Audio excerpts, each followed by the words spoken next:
អ្នកនឹងលេងធានទី Minecraft ទាំងពីរច្បាស់ជាលេងមិនស្រុះគ្នាទេហើយនៅពេលដែលពីរអ្នកនឹងលេងមិនស្រុះគ្នាវានឹងបង្កើនភាគរយឲ្យខ្ញុំឈ្នះបានឲ្យតែខ្លាំងចឹងធានទី Minecraft នឹងស្អីគេ Yeah Ready I think so កុំងាប់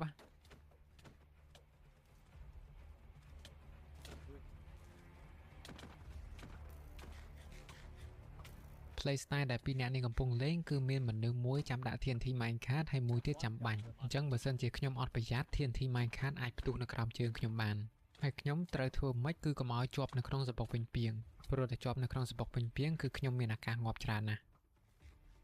អូយឈឺអាគីរ៉ាចុះបាញ់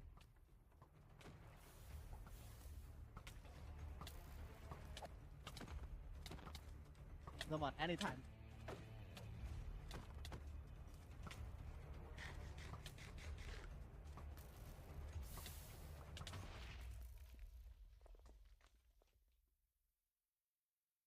Well